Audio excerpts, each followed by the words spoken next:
Herkese merhaba, ben Zeynep Hobisever YouTube kanalıma hoş geldiniz. Bugün sizlere hanım dilendi bey beğendi kara motifli oldukça güzel ve çok kolay bir çanta modeli anlatacağım arkadaşlar. Çantamız gerçekten çok kolay. 8 tane motiften oluşuyor. 2 tane önde ve arkada olmak üzere büyük motifimiz. 6 tane yanda, tabanda ve diğer yanda olmak üzere motiflerimiz mevcut. Oldukça kolay. Tüm detaylarını sizlere adım adım dilim döndüğünce anlatacağım. Daha önce kanalıma görmediyseniz, tanışmadıysak farklı anlatmış olduğum çanta modellerim için videomun sonundaki oynatma listeme ya da kanalımın ana sayfasındaki oynatma listeme lütfen göz atın. Farklı kategorideki örgülerimi de görmek isterseniz yine oradan bakabilirsiniz. Çok fazla miktarda örgü modellerim var. Umarım hoşunuza gidecek başka çalışmalarım da olacaktır. Şimdi sözü fazla uzatmadan hadi videomuza başlayalım. Bu şekilde bakın 1, 2, 3, 4, 5, altıncısını birlikte yapacağız. 6 tane ucu ucu ekleyeceğim motife ihtiyacım olacak. Burada anlatırken zaten motifi de eklemeyi de göstereceğim. Ön hazırlığımı bu şekilde sizler için yaptım. Daha sonra 2 tane de büyük parçaya ihtiyacım var. Bu motifi anlattığımda sizler sıralarınızı devam ettirdiğinizde zaten bu motifi de anlatıyor olmuş olacağım. Burada dikkat etmemiz gereken büyük motifimiz bu kısımdan başladığında bakın 1, 2, 3, 4, 5, 6, 7, 8, 9, 10, 11, 12 sıra olacak. Bu diğer motifimiz ise küçük olan 1, 2, 3, 4, 5, 6 sıra olacak. Ve ben motifi eklemeyi de size anlattığımda diğer iki parçamız hazır. 6 tane uca küçük parçamız hazır motiflerimiz. Çantamızı şu şekilde yerleştireceğiz. Eklememizi 2 tane bu kenarda, 2 tane bu kenarda yani tabanda ve 2 tane de burada olacak. Şimdi ben bir tanesini hazırlamış oldum. İkincisini beraber yaptığımızda yani toplamda 8 tane motifle 6 küçük 2 büyük 8 motifle çantamız hazırlanacak. Mantığı budur arkadaşlar. Burada sizlere hemen kullandığım ipleri de şöyle göstermek istiyorum. Ben koton iplik kullandım. Tabii bütün farklı ipliklerle de yapabilirsiniz ya da farklı markanın koton ipliklerini de kullanabilirsiniz. 100 gramda 330 metre. Arta kalan iplerinizi değerlendirin. Çok fazla ip gitmeyen bir çalışma. Tığ numarası da 3 milim bir tığ kullandım. Sihirli halkayla başlamıştım ben. Zincirle de başlayabilirsiniz elbette. Nasıl kolay geliyorsa size. Şimdi 3 tane zincir yapıyorum sihirli halkamı yaptıktan sonra. Ve şuradan tutuyorum. 2 tane ikili trabzan yapıyorum. Tığıma bir kere doladım. İkişer ikişer çıkartıyorum. Daha sonra arada 2 zincir, 3 tane ikili trabzan yapıyorum. Başta zincir olduğu için 2 tane yaptık. Şimdi 3 tane devam ediyoruz trabzanlarımıza. Arada 2 zincir, 3 tane ikili trabzan. Bu şekilde 4 tane grup olana kadar devam ediyoruz.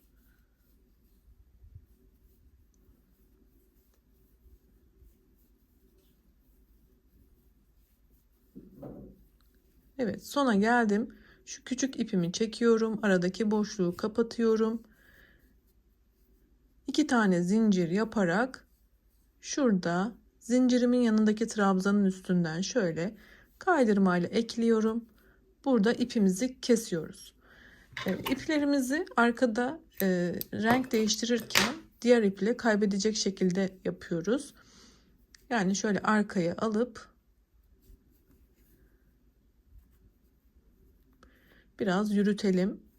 Daha sonra ben daha çok yürütüyorum. Şu aradaki boşluktaki diğer sıramı yaparken de bu ipi de arada yürüterek kaybediyorum. Burada da açılma yapmaması için yine sihirli halkama ne olur ne olmaz diye şöyle küçük bir düğüm atıp bunu da yok ediyorum arkadaşlar. Evet, yeni rengimi ekleyerek başlıyorum. Köşeden eklememi yaptım. 3 adet zincirimizi yapalım. Burada yarım bir köşeyle başlayacağım. Daha sonra tam bir turda burayı tamamlayıp bitireceğim. O yüzden burada şimdi 3 zincirimden sonra 2 tane ikili trabzan yapıyorum. Arada bir zincir ve diğer boşluğa geçiyorum. Bu boşlukta tam bir köşe yapacağım için önce 3 tane ikili trabzan, 2 zincir ve tekrar aynı yere 3 tane ikili trabzan yapıyorum. Ara geçişimiz bir zincir. Şimdi diğer köşeyi yapıyorum.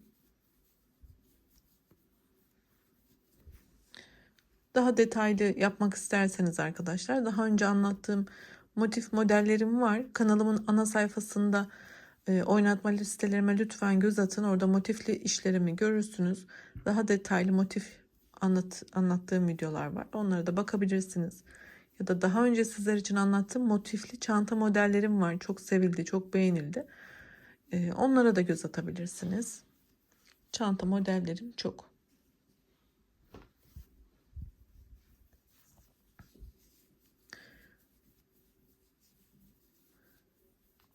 Evet. Sona geldim. Başlangıçta yarım başladığım için burayı öncelikle tamamlıyorum. Yani 3 tane ikili trabzan yapıyorum. 2 tane de zincir yaparak yine ipimi kaydırma yöntemiyle ekleyip bir zincirimi yapıyorum.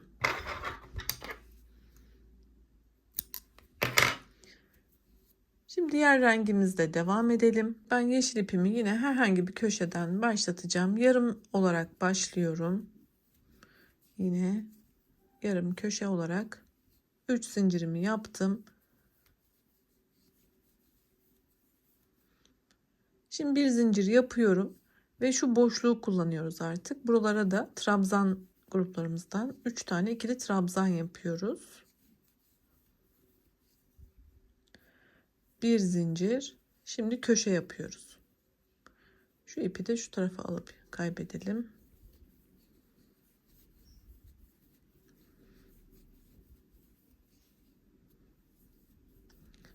Köşe aynı. Sadece temel mantığını gösteriyorum ki ilk defa yapan arkadaşlarım anlasınlar.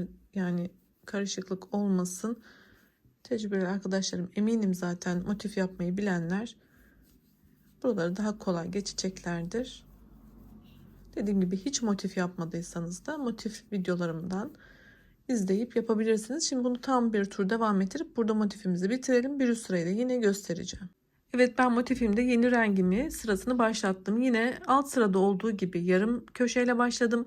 Aralarda tekli gruplarımız bakın burada birken ikiye arttı. Bunu göstermek istedim aslında sizlere. Aralarında birer zincir var. Yine köşemizi yaptık. Köşemizde 2 zincir, bir zincir yaparak yine bu tekli grupları yaptık. Ve motifimizin büyüme mantığı budur arkadaşlar. Şimdi sizler bu ilk motifimizi oluşturacağınız için bakın 1, 2, 3, 4, 5 zemin rengimiz olan 6. sırayı tam bir kare yapacaksınız. Yani şöyle 6 tane olacak şekilde yapacaksınız. Ben burayı ön hazırlık için hazırladığım için şimdi size diğer aşamasını gösteriyorum. Yani bu motifi yaptık. İkinci motifi yaparken nasıl ekleyeceğiz? Hem eklemeyi göstereceğim. İkinci motifimi hazırlayıp nasıl eklendiğinin mantığını gösterdiğimde zaten sizler artık hep bu şekilde uç uca 6 tane motifi ekleyip gideceksiniz. Burayı tamamlayacaksınız. Daha sonra aynı mantıkla bu motifin mantığıyla başlayarak büyük olan motifimizi yapacaksınız. Yine aynı şekilde başlıyoruz ve sıralarımızı devam ettirerek bu sayıyı elde ediyoruz.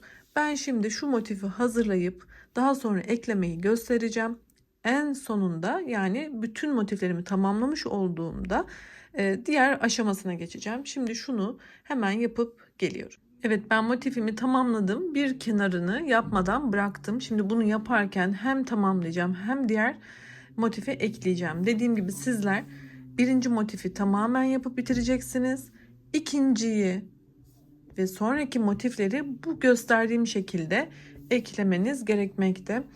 Şimdi köşede yarım bir köşe yaparak başladım. Şimdi ekleyeceğim motifi alıyorum. Ters yüzü bana bakıyor.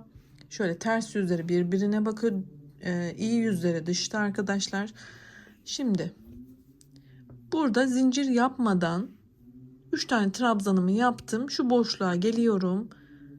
Bu şekilde bir tane sık iğne ile ekledim.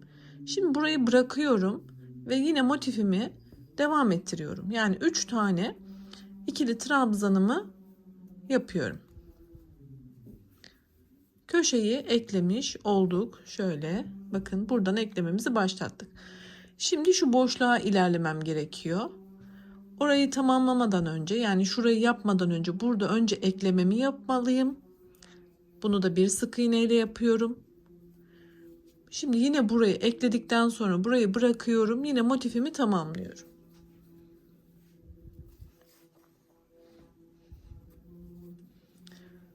Üç tane ikili trabzanımı yapıyorum. Bakın şuradayım. Hiç zincir yapmıyoruz. Zaten burada sık iğne yaptığımız için yeteri kadar boşluk oluyor. Ama çok eliniz sıkıdır, yapmak istiyorsunuzdur, güzel durmuyordur, birer zincirinizi yapın. Şöyle bakın, karşılıklı ekliyoruz. Şimdi şuraya eklememi yapacağım ve bu kenarı hem ekleyeceğim hem tamamlayacağım. Bu şekilde eklemelerimiz oluşmuş olacak.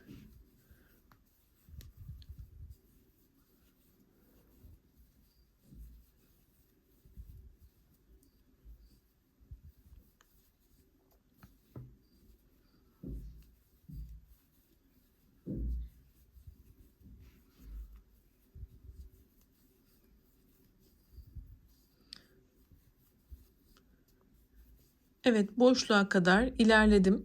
Şimdi burada yarım başlamıştım. Burayı tamamlıyorum.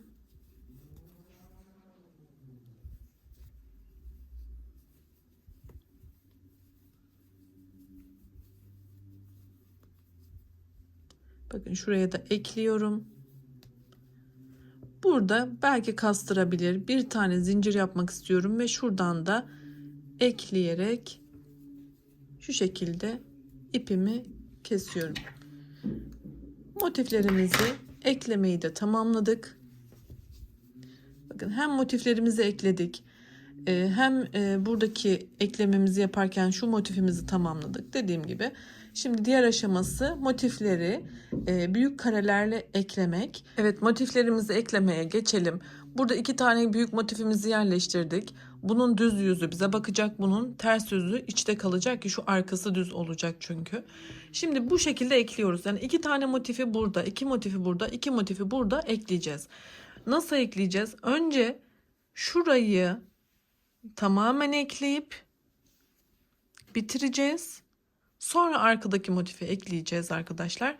Kafanız karışmasın. O yüzden şu motifi önce alıyorum. Bakın, buradan başlayacağım. Şöyle. Bakın, şöyle ikişer ikişerden gelecek. Bunu ayarlamamışım. Şöyle. İkisi buna, ikisi buna. Şöyle. Şu köşe noktaları birbirine denk gelmeli. Bu şekilde yapacağız. Yani şuradan başlayalım. Sık iğne ile ekleyeceğim. Hemen kameramı yakınlaştırıp başlıyorum. Evet, ekleme yapacağım ipimi aldım. Burada dikkat etmem gereken tam karşılıklı denk gelmesi ve şu geçişin de şu şekilde denk gelmesi arkadaşlar. Bakın, bu da şuradan denk gelecek. Yani bunu kaydırarak yapmamanız, özen göstermeniz gerekmekte. Köşe noktasından başlayacağım. Sık iğne yöntemiyle ekleyeceğim. Sizler farklı ekleme yöntemlerini de elbette deneyebilirsiniz. Şöyle bir zincir yaparak önce şuraya ekliyorum. Daha önce kanalımda anlattığım farklı ekleme yöntemleri de var. Buradaki 2 ilmeği alıyorum trabzanın. Buradakini de ikisini alıyorum. Ve sık iğne yapıyorum. Sırayla hepsine sık iğne yapıyorum. Orta boşluğa geliyorum. Yine sık iğne yapıyorum.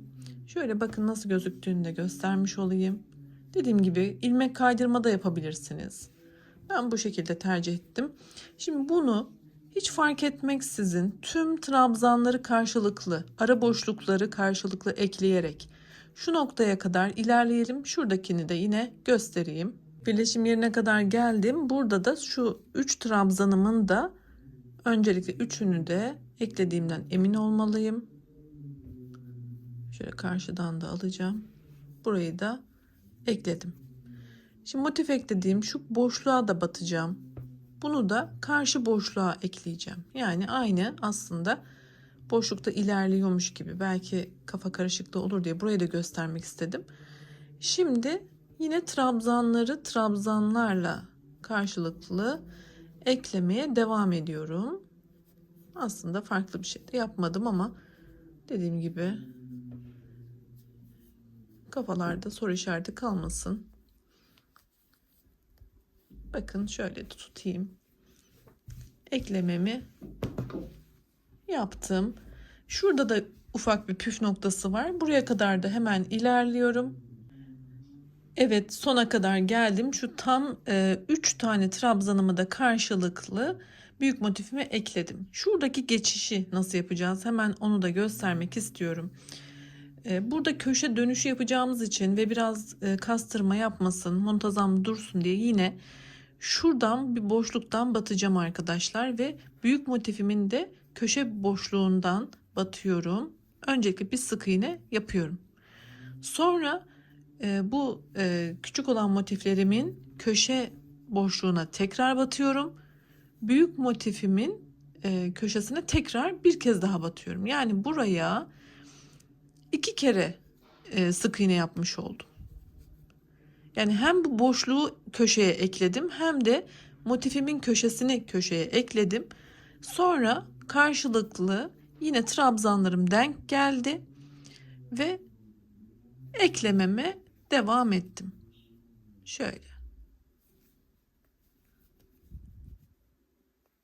Bakın böyle devam ediyorum. Boşluğa geçiyorum.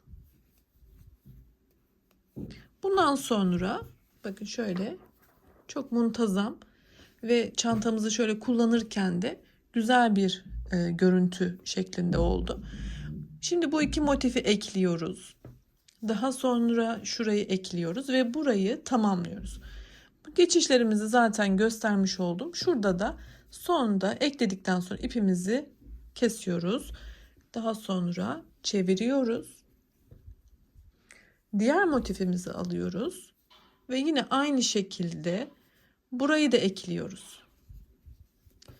Videoyu geriye de alabilirsiniz. Zaten mantığını da anlamışsınızdır.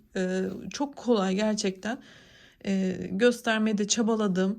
Şu şekilde sık iğneyle de burayı tamamlıyoruz. Ben şimdi bunu tamamladıktan sonra şu kısma geçeceğim. Yani çantamızın bitiş kısmına hızlıca eklemelerimi yapıp geliyorum. Evet, ben çantamın ekleme işlemlerini bitirdim arkadaşlar. Şöyle hemen göstermek istiyorum. Şöyle bakın, iki büyük parçayı aradaki küçük parçalarla ekledik. İki tanesi taban, iki tanesi sağ, iki tanesi de sol kenar olmak üzere çantamızı yaptık. Şöyle gayet de güzel oldu. Büyüklüğü de çok güzel oldu bence. Şimdi ağız kısmındaki sık iğne işlemini yapalım. Şurada birkaç sıra askımızı asmadan önce burada sık iğne getirmemiz gerekiyor ki daha formunu vermiş olalım çantamızın. Bu ekleme yaptığım sık iğneden sonra burayı bitirdikten sonra ipimi kopartmıyorum. Kaldığım noktadan devam edeceğim sık iğne işlemine. Şimdi boşlukla başlıyorum. Burada 2 tane sık iğne yapıyorum. Daha sonra tüm trabzanların tepesine birer tane sık iğne yaparak ilerliyorum. Boşluğa geldiğimde bir tane sık iğne. Aynen bu şekilde tam bir tur devam ediyoruz. Bakın bu şekilde devamını yapıyoruz. Bu noktaya geldiğimizde yine ekleyerek üst sıraya çıkıyoruz. Ve bunu birkaç sıra devam ettirelim ki daha güzel ve muntazam olsun. Ben şimdi bu kısmı da yapıp geleceğim. Dediğim gibi hiçbir zorluğu yok. Sık iğnelerle istediğimiz sıra kadar devam edeceğiz. Ben de yapıp sıra sayısını size belirtiyor olacağım. yapıp geliyorum. Evet, çantamızı tamamladık. Şu ağız kısmını da ben 10 sıra sık iğne yaptım. Sizler dilerseniz daha fazla yapabilirsiniz. Şimdi bitirmeyi ve son bir de sık iğne, ters sık iğne gideceğim arkadaşlar. Şuradaki gevşekliği önlemek, daha sıkı ve tok durması için onu göstermek istiyorum. Bakın sona geldiğimde şu ilk ilmeğimi öncelikle bir ilmek kaydırma yaparak ekledim. Şimdi bir tane zincir yaptım ve tığımdan ilmeğimi bırakıyorum. Sıradaki geriye dönük. Bu yönde gittiğimiz için ters. Yani normalde biliyorsunuz bu tarafa doğru ilerleriz ama biz şimdi tersten ilerleyeceğiz. O yüzden geriye dönük ilk buradaki sık iğnemi atlıyorum. İkincisinden tığımı batırdım. İlmeğimi çıkarttım. Bir tane sık iğne yaptım. Şimdi bunu bıraktım. Yine bir taneyi atlıyorum. Bir diğerine ilmeğimi çıkarttım. Sık iğne. Bu şekilde devam ediyoruz. Bir tane atlayarak tersten sık iğnemizi yapıyoruz.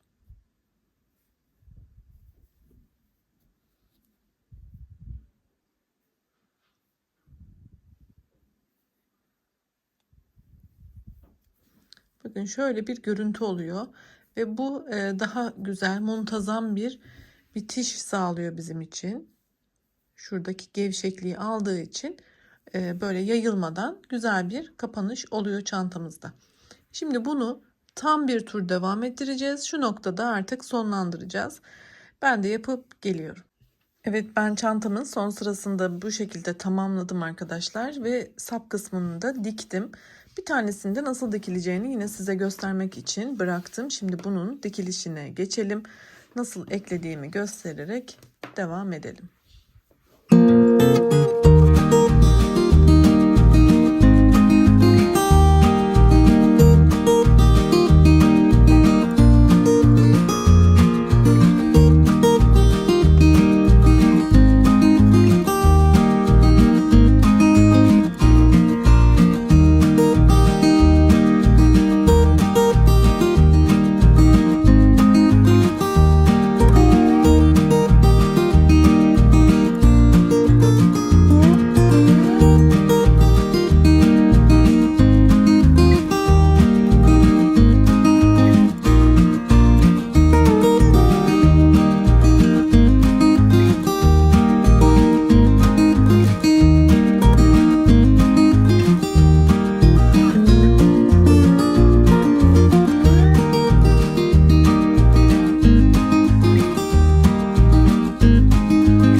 Evet, çantamı tamamladım. Görmeniz için şöyle tekrar göstermek istiyorum.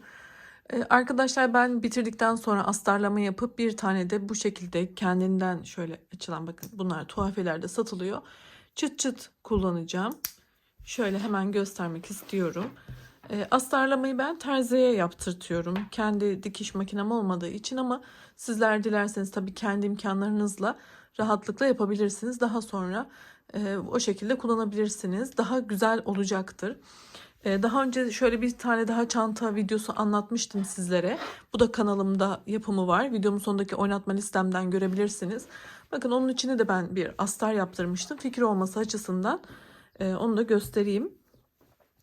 Orada şöyle bir çıt çıt kullanmıştım.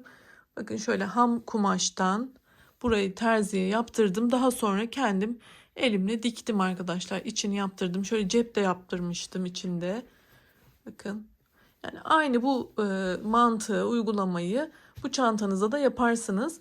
Dediğim gibi dikiş bilenler, kendi kabiliyeti olanlar, yeteneği olanlar, ben dikiş konusunda pek iyi değilimdir. Örme konusunda olduğu kadar başarılı değilim. Makinam da yok. Terzime yaptırtıyorum. Ama dediğim gibi sizler kendiniz yapabiliyorsanız ne güzel. Evet, bugünlük benden bu kadar. Daha önce anlattığım tüm motifli işlerimi ve çanta modellerimi görmek isterseniz kanalımın sonunda çıkartacağım bir kart var. Ona bakın lütfen.